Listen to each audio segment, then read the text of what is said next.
اسلامی تہذیب کا آغاز یعنی کہ پیارا دین اسلام کہاں سے شروع ہوا، یہ سب جانیں گے ہم آج کی اس ویڈیو میں۔ نون ٹی وی میں ایک بار پھر سے خوش آمدید۔ یہ بات ہے 570 عیسوی کی، جب حضور صلی اللہ علیہ وآلہ وسلم اس دنیا میں تشریف لائے۔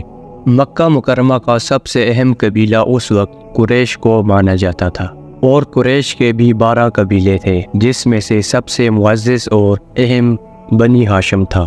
یہ عربوں کا سب سے معزز اور اہم خاندان تھا، اور حضور صلی اللہ علیہ وآلہ وسلم اسی معزز خاندان میں 570 عیسوی میں پیدا ہوئے۔ بچپن سے ہی حضور صلی اللہ علیہ وآلہ وسلم نے اپنی سچائی اور امانت داری سے بہت شہرت حاصل کی، یہاں تک کہ مکہ مکرمہ کے لوگ اپنے زیورات اور کئی قیمتی اشیاء حضور صلی اللہ علیہ وآلہ وسلم کے پاس حفاظت کے لیے رکھتے تھے، اور جب ان کو ضرورت ہوتی تو وہ واپس لے جاتے۔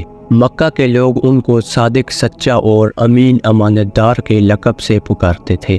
اسلام 610 عیسوی کو حضور صلی اللہ علیہ وآلہ وسلم کے دعویٰ نبوت سے شروع ہوا تھا۔ وہ انسانوں کو سیدھا راستہ دکھانے کے لیے اللہ کی طرف سے بھیجے گئے آخری نبی تھے۔ اس سے پہلے بھی بہت سے انبیاء اکرام اس دنیا میں تشریف لائے، لیکن کافر لوگ ان کی ایک نہ سنتے اور بتوں کی پوجا کرتے تھے۔ لیکن جب حضور صلی اللہ علیہ وآلہ وسلم اس دنیا میں تشریف لائے تو اس وقت مسلمانوں کی تعداد آہستہ آہستہ بڑھنے لگی۔ اسلام سے پہلے مکہ کے لوگوں میں بہت زیادہ جاہلیت اور ظلم تھا، ہر طرف افراتفری اور لاقانونیت سی اور جہالت پھیلی ہوئی تھی، کوئی منظم حکومت موجود نہیں تھی۔ عرب کے لوگ اپنی منفی اقتدار سے بہت مشہور تھے۔ ان کے ہاں اگر کوئی بیٹی پیدا ہوتی تو وہ اسے زمین میں زندہ گاڑ دیتے تھے۔ اس کے علاوہ عربوں میں اور بھی بہت سی جاہلیت پھیلی ہوئی تھی، اور جب حضور صلی اللہ علیہ وآلہ وسلم اس دنیا میں تشریف لائے تو یہ جاہلیت آرام آرام سے کم ہوتی جاتی تھی۔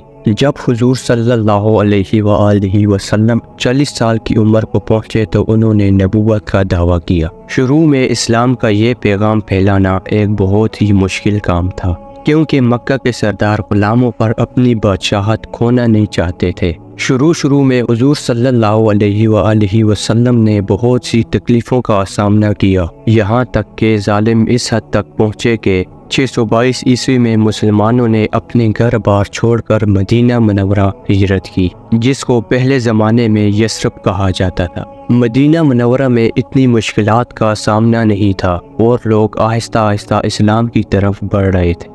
مکہ مکرمہ میں مسلمانوں کو یہ احساس ہوا کہ امن کے بغیر اسلام کا پیغام پھیلانا مشکل ہے۔ رسول صلی اللہ علیہ وآلہ وسلم نے مدینہ کے لوگوں کے ساتھ ایک معاہدہ کیا، جس میں یہ طے ہوا کہ مسلمان، یہودی اور مدینہ کے کئی قبائل شہری معاملات میں ایک دوسرے کی مدد کریں گے۔ اس معاہدے کا بنیادی مقصد یہ تھا کہ مدینہ میں آباد وہ تمام لوگ جو ہمارے اس معاہدے میں شامل ہیں، وہ مسلمانوں کو کوئی بھی نقصان نہیں پہنچائیں گے، یعنی کہ مسلمانوں کو اپنی عبادت گاہ سے نہیں روکیں گے، اور وہ تمام لوگ جو اس معاہدے میں شامل تھے وہ اپنے مذہب کو آسانی سے فالو کر سکتے ہیں، ان کو کوئی بھی اور کسی طرح کی تکلیف بھی نہیں ملے گی۔ صحابہ اکرام اور حضور صلی اللہ علیہ وآلہ وسلم مدینہ میں 10 سال تک رہے۔ صحابہ اکرام نے حضور صلی اللہ علیہ وآلہ وسلم کے حکم کی تعمیر کرتے ہوئے اسلام کے احکامات پر مکمل طور پر عمل کیا۔ مدینہ نہ صرف اسلامی ثقافت کا پہلا مرکز بنا، بلکہ قیامت کے دن تک تمام مسلمانوں کے لیے ایک روشن مثال ہے۔ مدینہ منورہ میں مشکلات، یہ جانیں گے آپ اس ویڈیو کے پارٹ 2 میں۔ امید کرتا ہوں نون ٹی وی کی یہ ویڈیو بھی آپ بھرپور لائک اور شیئر کریں گے۔ آپ کے پیار بھرے کومنٹ کا بے حد شکریہ۔ ملتے ہیں اگلی شاندار ویڈیو میں۔